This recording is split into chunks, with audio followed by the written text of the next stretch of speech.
ஆண்டவருடைய நாம மகிம்படட்டும். உங்கள் யாவருக்கும் ஆண்டவராகிய இயேசு கிறிஸ்துவின் நாமத்தினாலே என் அன்பின் வாழ்த்துக்களை சொல்லிக்கொள்ள ஆசைப்படுகிறேன். எனக்கு அருமையானவர்களே, இந்த நாளில் கூட சேஷதமாக நல்லது ஒரு பாடத்தை கற்றுக்கொள்ள பிதாவாகி தேவன் நமக்கு உதவி செய்வாராக. அருமையானவர்களே, மன நிம்மதி மனிதனுக்கு எங்கே கிடைக்கும்? மன நிம்மதி மனிதனுக்கு எங்கே கிடைக்கும்? நல்ல அற்புதமான ஒரு பாடம். நிம்மதியை தேடி தேடி அலைந்தேன் என்று வாசகங்கள் பாடல்கள் உலகத்துல நீங்க கேட்டிருப்பீங்க. அருமையானவர்களே, இந்த உலகத்துல நிம்மதி எங்கே கிடைக்கும் என்று மனிதர்கள் தேடுகிறத பார்க்கிறோம். 4 திசைகளிலும் தேடுகிறார்கள் மனிதர்கள். கோயில்களிலே, குட்டிகளிலே, மலைகளிலே, வனாந்தரங்களிலே எந்த இடத்துல கிடைக்கும் என்பதை குறித்து மனிதன் அறியாம அலைகிறதை பார்க்கிறோம். ஒவ்வொரு நாளும் ஒவ்வொரு விதமாக செயல்படுகிறத பார்க்கிறோம். ஒவ்வொரு நாளும் நிம்மதி கிடைப்பதற்காக ஆலோசனை கேட்கிறத பார்க்கிறோம், அலைகிறத பார்க்கிறோம்.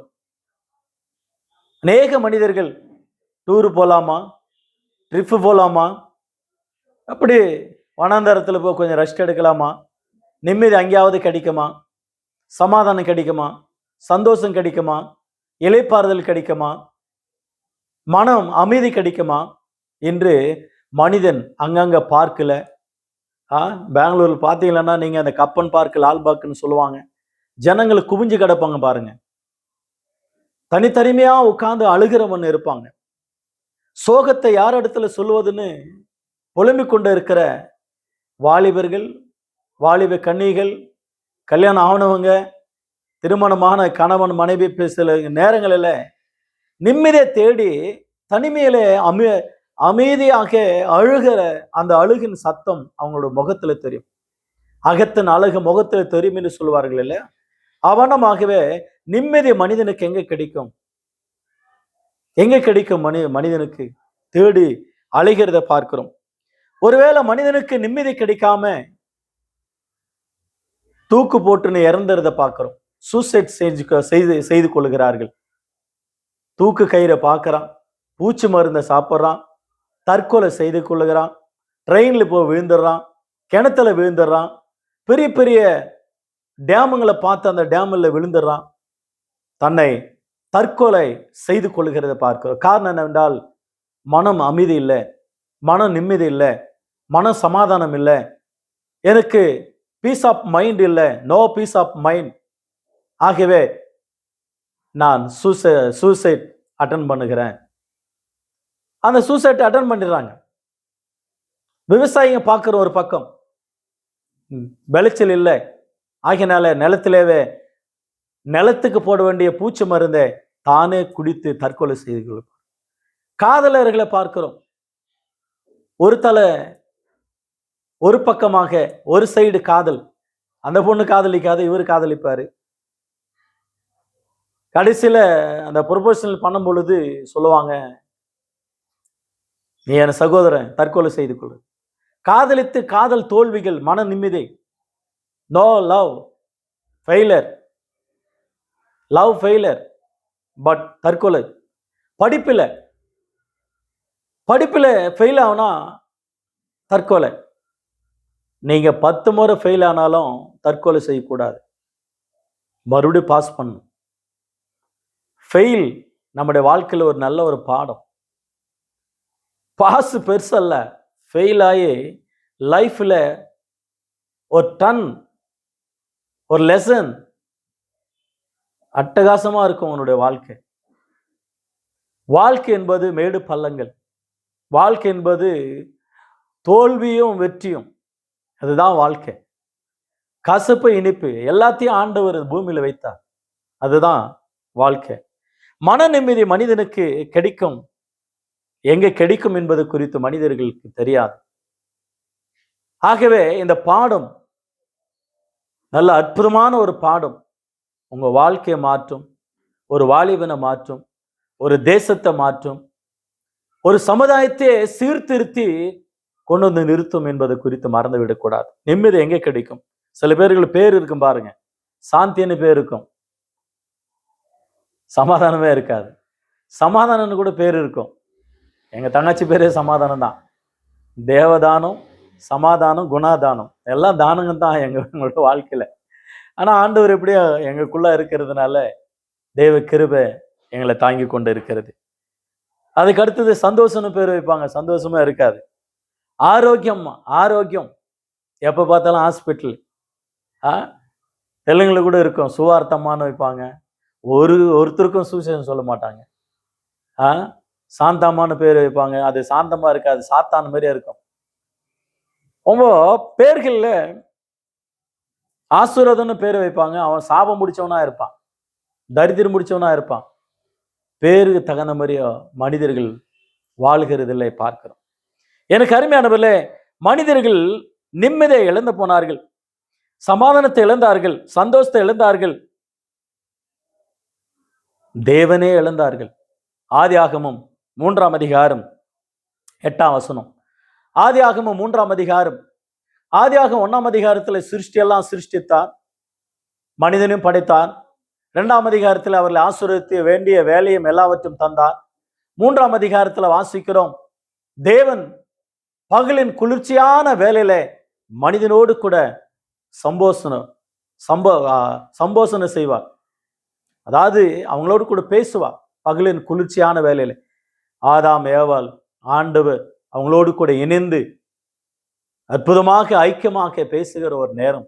மனிதன் தவறு செய்த பொழுது நியாயப்பிரமாணத்தை மீறி நடந்த பொழுது, தேவனுக்கு விரோதமாக கீழ்ப்படியாத பொழுது கீழ்ப்படியவில்லை. கீழ்ப்படியாத போது மனிதனுடைய வாழ்க்கையில பாவ கண்கள் திறக்கப்பட்டு தாங்கள் நிர்வாணிகள் என்று கண்டு பயம் உண்டாகி ஏமாற்றப்பட்டு இப்பொழுது மரத்தடியில ஒளிந்து கொள்ளுகிற நிலைமை மனிதனுக்கு வந்ததை பார்க்கிறோம். எல்லாவற்றையும் எழுதா பிசாசனுடைய ஆலோசனை கேட்டு சாத்தான் தந்திரமாக வந்து ஏவல் இடத்துல கேட்டான், நீங்க தோட்டத்தில் இருக்க கனியெல்லாம் சாப்பிடலாமா? ஓ சாப்பிடலாமே. நன்மை தீமை அறியத்தக்க விருட்சத்தின் கனியை மாத்திரம் தேவன் சாப்பிடக்கூடாதுன்னு சொன்னாரு. ஜீவ விருட்சத்தின் கனியை அதை தொட்டு கூட பார்க்க கூடாதுன்னு சொன்னாரு. என்ன அந்த நன்மை தீமை அறியத்தக்க விருட்சத்தின் கனியை குறித்து பேசணும் பொழுது, நீங்க சாப்பிடுங்க சாக மாட்டீங்க, நீங்க சாப்பிடுங்க உங்களுக்கு கண்கள் திறக்கப்படும், நீங்க சாப்பிடுங்க உங்களுக்கு அறிவு உண்டாகும், நீங்க சாப்பிடுங்க தேவர்களை போல இருப்பீங்க. அவன் சொன்னதெல்லாம் ஆவிக்குரிய ரீதியில மரித்து போகக்கூடிய காரியங்கள். ஆனா வித்திரேகமா சொன்னதுனால இவர்கள் அவனுடைய வார்த்தையில மயங்கி நம்பி கனியை பறித்து புசித்து பாவம் செய்து கட்டளை மீறி தேவனுடைய சமூகத்திலிருந்து வெட்டப்பட்டதை பார்க்கும். தேவனை இழந்தார்கள். சமாதானத்தை இழந்தா மனிதன், நிம்மதி இழந்தா, சமாதானத்தை சந்தோஷத்தை எல்லாவற்றையும் இழந்து மனிதன் பாவம் செய்த நிமித்தமாக பூமியில முள்ளும் குறுக்கும் முளைத்தது, வேர்வை சிந்தி சாப்பிடுகிற அளவுல மனிதனுடைய நிலை தள்ளப்பட்டதை பார்க்கிறோம் தேவ சமூகத்திலிருந்து. என் கருமையான கத்தொடுப்பில் நம்முடைய வாழ்க்கையில மன நிம்மதி எங்கே கிடைக்கும்? மன நிம்மதி எங்கே கிடைக்கும்? மத்திய எழுதின சுவிசேஷம் 11ஆம் அதிகாரம் 28ஆம் வசனம் 29ஆம் வசனத்தில் இயேசு கிறிஸ்துவானவர் இந்த உலகத்தில் இருக்கும்போது சொன்னார், வருத்தப்பட்டு பாரம் சுமக்கிறவர்களே, நிம்மதியை தேடி அழிந்து திரிகிறவர்களே, அழுகிறவர்களே, நீங்கள் எல்லாரும் என்னிடத்துல வாருங்கள், நான் உங்களுக்கு இளைப்பாறுதலை தருகிறேன், சமாதானத்தை தருகிறேன், சந்தோஷத்தை தருகிறேன். நீங்கள் என்னிடத்துல வந்து கற்றுக்கொள்ளுங்கள், என் நுகத்தை ஏற்றுக்கொண்டு என்னிடத்துல கற்றுக்கொள்ளுங்கள், நான் சாந்தமும் மன தாழ்மையுமா இருக்கிறேன். என்னிடத்தில் நீங்க கற்றுக்கொள்ளுங்க, என்னிடத்துல தான் இருக்கு சமாதானம் சந்தோஷம், வாங்கன்னு சொல்லி ஆண்டவர் அழைக்கிறத நான் பார்க்கிறேன். எனக்கு அருமையான கத்தொடுப்பில் நம்மளோட வாழ்க்கையில மனிதர்கள் சமாதானத்தை தேடி இன்னைக்கு அழைகிற மனிதர்களை நாம் பார்க்கிறோம். எங்க கிடைக்கும் சமாதானம்? மனசை தேடுறான். கொஞ்ச நேரம் சினிமா பார்க்கலாம், கொஞ்ச நேரம் சிகரெட் அடிக்கலாம், கொஞ்ச நேரம் பான் பராக்கு போடலாம், கொஞ்ச நேரம் வெத்தலை போடலாம், கொஞ்ச நேரம் புகைய ஊதலாம். இவைகளெல்லாம் மனிதன் என்ஜாய் பண்ணலான்னு நினைக்கிறான், சமாதானம் கிடைக்குன்னு நினைக்கிறான். வியாதி, புற்றுநோய் வரும், வியாதி வரும், உள்ள இருக்கிற உறுப்புகள் கெட்டு போயிடும், உள்ள இருக்கிற உறுப்புகள் அழிந்து போயிடும். நிம்மதியை தேடி நிம்மதியை அடைய வேண்டும் என்று சிலவைகளை யூஸ் பண்ணும் பொழுது இருக்கிற நிம்மதியை கூட இழந்து போகிற மனிதனுடைய வாழ்க்கையை நான் பார்க்கிறேன். தண்ணி அடிச்சா, மதுபானம் குடித்தா, சாரா குடிச்சா கொஞ்சம் நிம்மதி இருக்குன்னு சாரா கடைக்கு போறான். நீதிமொழிகள் புஸ்தகம் 23ஆம் அதிகாரம், நீதிமொழிகள் புஸ்தகம் 23ஆம் அதிகாரம் 29 முதல் 35 வசனங்களை வாசிக்கிறோம். என்ன வார்த்தை? ஐயோ, யாருக்கு வேதனை, யாருக்கு துக்கம், யாருக்கு சண்டைகள், யாருக்கு புலம்பல், யாருக்கு காரணமில்லாத காயங்கள், யாருக்கு ரத்தம் கலங்கின கண்கள், மதுபானம் இருக்கும் இடத்துல தங்கி தரிப்பவர்களுக்கு, கலப்புள்ள சாராயத்தை நாடுகிறவர்களுக்கு தானே. கலப்புள்ள சாராயம், மதுபானம், இந்த தண்ணெல்லாம் வெறும் சாதாரணமா எவ்வளோ குடிச்சாலும் அது வேற, வீரம் வேற குடிக்கிறதுக்கு. நீ எவ்வளோ அடிச்ச? ஒரு கோட்டரா, ஆஃப் கோட்டரா? அடே, நான் ஃபுல் அடிச்சுட்டு ஸ்டடியா நிப்பண்டானுவான். மோர்ல கிடப்பான், சாக்கடையில் கிடப்பான் பாருங்க. ரோட்ல கலீஜில் படுத்து கிடப்பான். மாட்டாட்டு கூட, நாயாட்டு கூட, பேயாட்டு கூட. வாழ்க்கையை வெறுத்து, குடிகாரனுக்கு குடும்பத்திலும் மதிப்பில்லை, சமுதாயத்துல மதிப்பில்லை. குடிகாரன்ற பேரு. இத்தனைக்கும் குடிகாரன்னு சொல்லக்கூடாதான், மது பிரியாருன்னு சொல்லணுமா சமுதாயத்துல. அவங்கள எந்த அளவுல கனவீனமான அவங்களுடைய வாழ்க்கை யோசித்து பாருங்க. எனக்கு அருமையானவில்லை, மதுபானத்தினால நிம்மதி கிடைக்குமானா இருக்கிற நிம்மதியை கூட தவறி போயிடும். இருக்கிற நிம்மதி கூட போயிடும். அடித்தா உணராது. பெண்களை பார்த்தா அட்டகாசமான வார்த்தை சொல்லுவாங்க, கேலி பண்ணுவாங்க. அடி வாங்குவான் பாருங்க, தர்மடி, தர்மடி வாங்குவான்.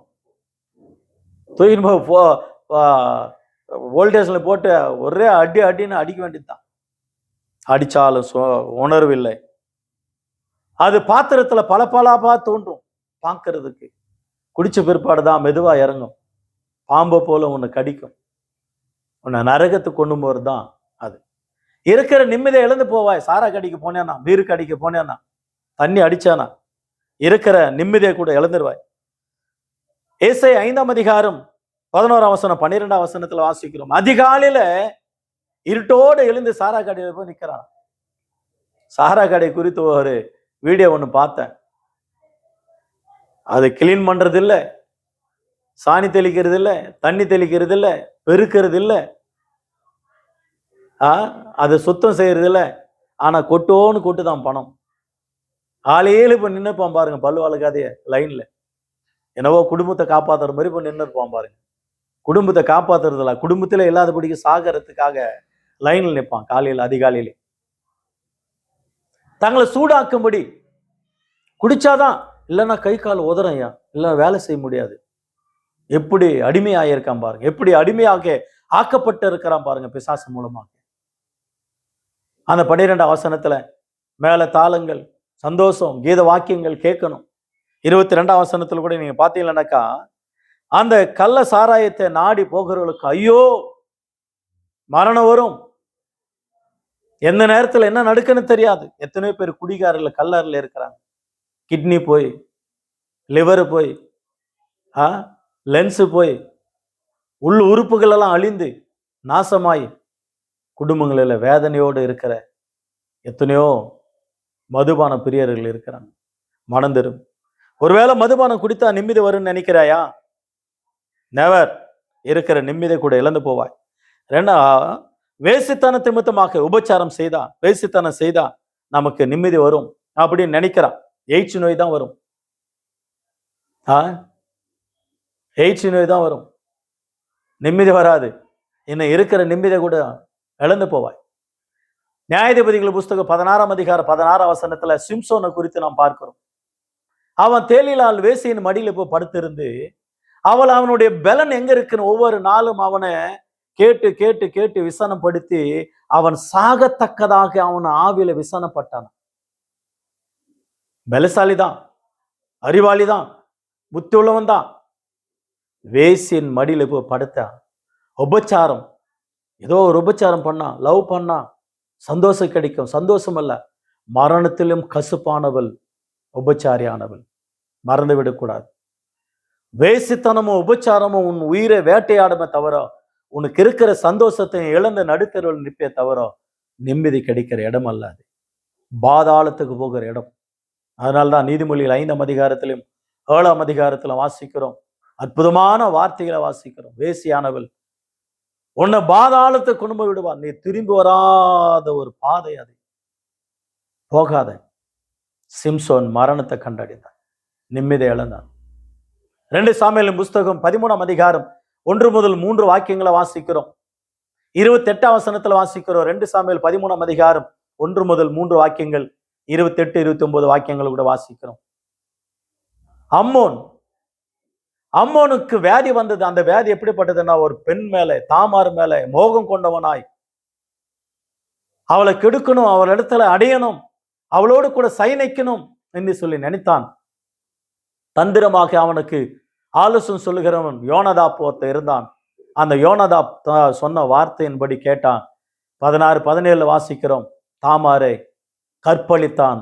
கற்பழித்து அவரை வெளுத்தான், தள்ளினான். அவள் அழுது கொண்டே போய் தன்னுடைய அண்ணனாகிய, தன் சகோதரனாகிய அப்சலோம் இடத்துல சொன்னான். அப்சலோம் நெஞ்சில கோபத்தை வைத்து பகையை தீர்க்க வேண்டும் என்று ஒரு நாள் வந்தது. 28ஆம் வசனத்துல வாசிக்கிறோம். 2 சாமுவேல் 13, 28, 29 கொலை செய்யப்பட்டதை பார்க்கிறோம். எனக்கு அருமையான வாலிபனே, உபச்சாரத்து மூலமாக, வேசித்தனத்து மூலமாக நிம்மதி கிடைக்க நினைக்காத. ஒருத்தன் பார்த்தானாக்கா அவன் கணவனோ அவன் சொந்தக்காரங்களோ அவனை கொலை பண்ணுவான். ஒருவேளை அவன் காதலன் பார்த்தா கொலை பண்ணுவான். ஒருவேளை சமுதாயம் பார்த்தா அவனை அடிச்சு கொண்டு போட்டுருவான். ஒருவேளை அதுக்கு உரியவர்களை பார்த்தா நீ கொலை பண்ணப்படுவான். எத்தனை பேர் ஃப்ரெண்ட்ஷிப், எத்தனை பேர் கணவன்மார்கள், எத்தனை பேர் மனைவிகள் கல்லெறிஞ்சு, கல்லால் அடிச்சு, கொலை செய்து, கூலி கொடுத்து, வேலையாட்களை ஏவல் செய்து, இந்த உபச்சாரத்தின் மூலமாக கொலைகளை செய்து இருக்கிறார்கள். பைபிள் அன்றைக்கே நடந்திருக்கு. இன்றைக்கும் அனுதினமும் பார்க்கிறோம். போகாத பாதாளம் அது, நீ திரும்பி வராத இடம் அது. உபச்சாரம், வேசித்தனம் உன்னை கல்லாரிக்கு கொண்டு போய் சேர்க்குது. ஆகவே நிம்மதி சாரக்கடலை கிடைக்குமா? கிடைக்காது. நிம்மதி உபச்சாரிகள் இடத்துல கிடைக்குமா? கிடைக்காது.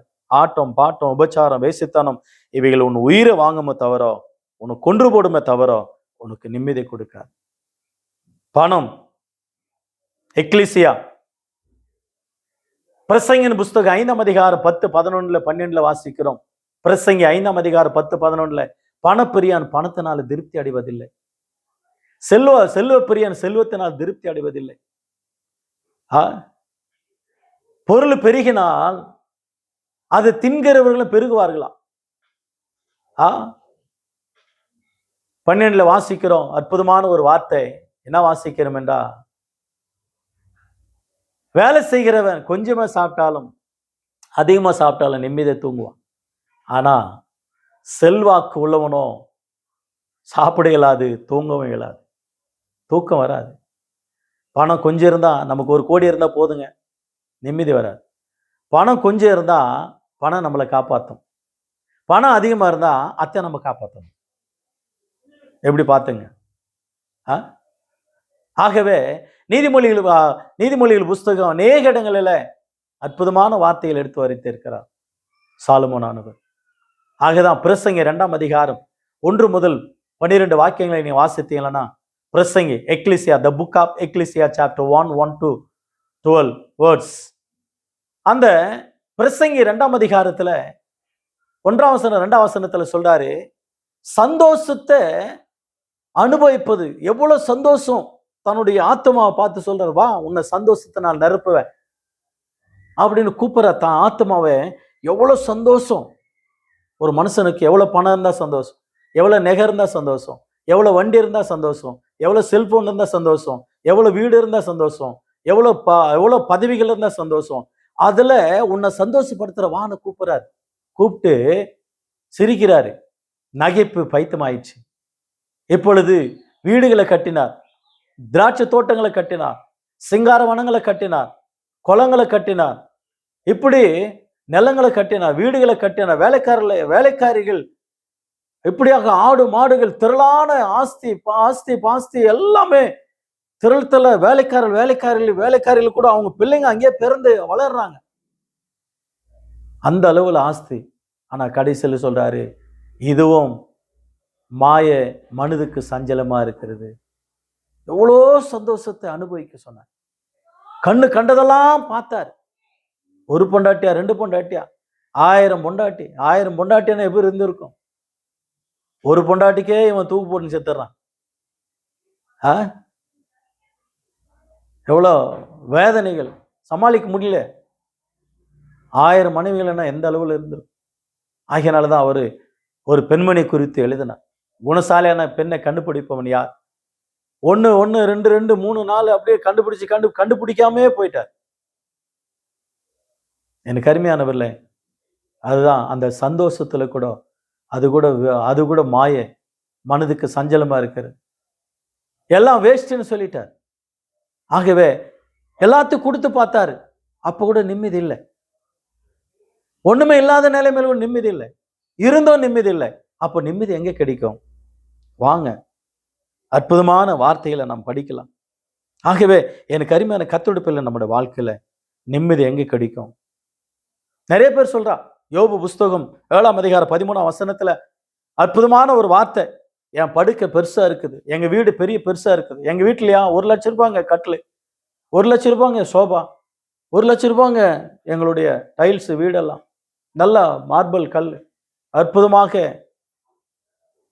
நிம்மதி இருக்காது. டாக்டர் சொல்லுவான், அவனுக்கு சுகம் வேணுமா வெறும் தரையில படு, சுகம் வேணுமா பாய் போட்டுன்னு படு, கோரப்பாய் மேல, சுகம் வேணுமா வெறும் பலகை போட்டுன்னு படு, பெரிய பெட்ல 1 லட்சம் ரூபாங்க.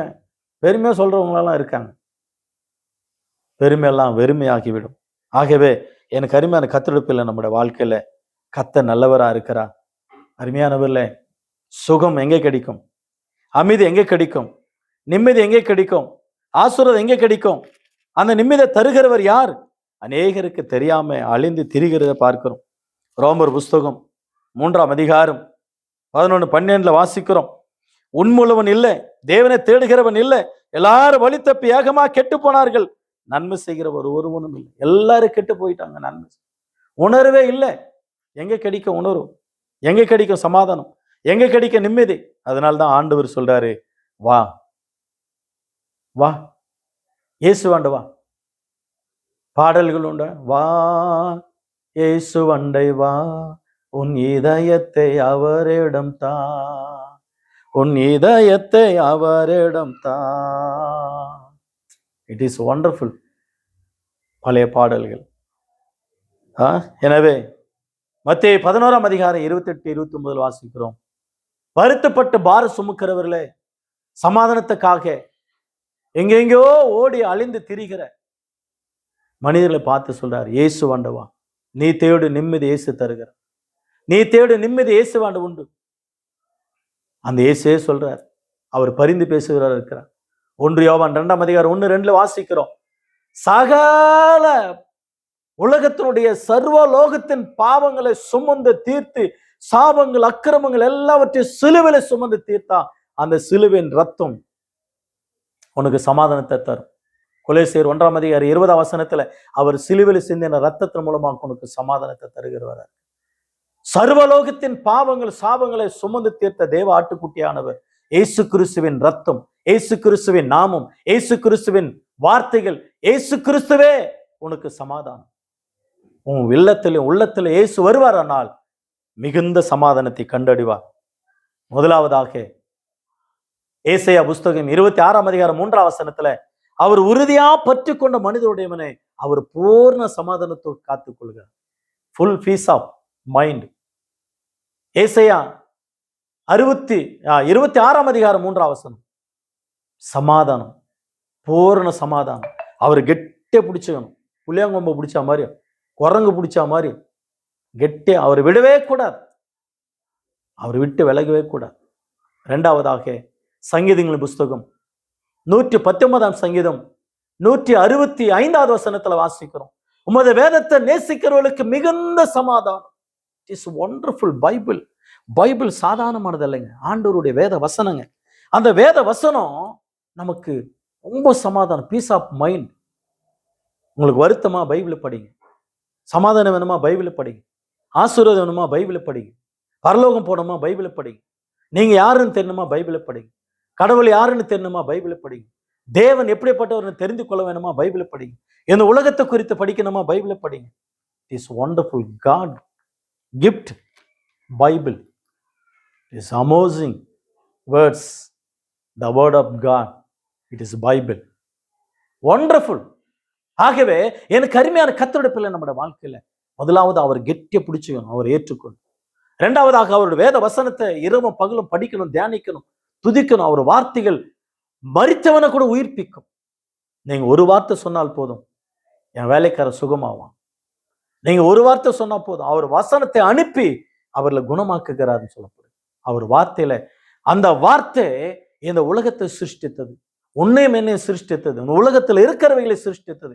அவர் வார்த்தையில வல்லமை, அவர் வார்த்தையில அக்கினி, அவர் வார்த்தையில வல்லமை, அவர் வார்த்தையில சேஞ்ச். நம்முடைய லைஃபை சேஞ்ச் ஆகும் அவருடைய வார்த்தையில வல்லமை.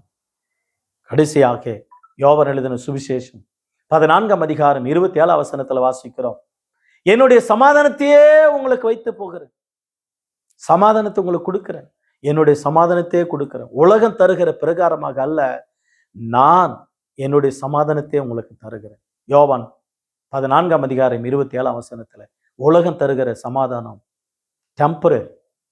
கொஞ்ச நேரம் சீரியல் பார்த்தா, சினிமா பார்த்தா, ரீல்ஸ் பார்த்தா, தண்ணி அடிச்சா, உபச்சாரம் பண்ணா, வேசித்தனம் பண்ணா, சினிமா கொட்டாய்க்கு போனா, பார்க்குக்கு போனா, நண்பர்களோட சேர்ந்து ஊர் சுத்தினா, ட்ரிப்பு போனா, அதெல்லாம் கொஞ்ச நேரம் டெம்பரவரி. உன் இருக்கிற சமாதானத்தை இழந்து, இருக்கிற ஆஸ்தை இழந்து, இருக்கிற ஆரோக்கியத்தை இழந்து, இருக்கிற நிம்மதியை இழந்து, எல்லாவற்றையும் இழந்து மரணத்துக்கு போகிற தருவாயில குடும்ப நிற்க வைத்திரும் உலக சமாதானம். பட் ஆண்டவருடைய சமாதானம் நித்திய காலமாக, நித்தியமாக, சதா காலைகளிலும் பீஸ் ஆஃப் மைண்ட், ஆண்டவருடைய வல்லமை உன்னை ஆளுகை செய்யும். ஆகினால மன நிம்மதி மனிதனுக்கு எங்கே கிடைக்கும் என்றால், சபைக்கு வரணும், பைபிள் ஆண்டு வரணும், இயேசுவாண்டு வரணும். இயேசுதான் உனக்கு மன நிம்மதியை தருகிறவரா இருக்கிறார். மன நிம்மதி எங்கே கிடைக்கும்னா இயேசு இடத்துல கிடைக்கும். அந்த இயேசு கிறிஸ்துவை ஏற்றுக்கொண்டு அந்த இயேசு கிறிஸ்து பின்பற்றுவாயானால், அந்த இயேசு கிறிஸ்துவை நேசிப்பாயானால், வேத வசனங்களை நீ நம்புவாயானால், அந்த இயேசு கிறிஸ்துவை உனக்கு மன நிம்மதியும் சந்தோஷம் தருகிறவரா இருக்கிறார். கர்த்தருடைய நாமம் மகிமைப்படட்டும். அந்த ஆண்டவர் தாமே உங்களை யாவரும் ஆசீர்வதிப்பாராக. மன நிம்மதி மனிதனுக்கு எங்கே கிடைக்கும் என்றுதான தலைப்பில் அற்புதமான வார்த்தையை நாம் படித்துக் கொண்டோம். கர்த்தர் நமக்கு உதவி செய்வாராக. கர்த்தருடைய நாமம் மகிமைப்படட்டும். God bless you all. God bless you.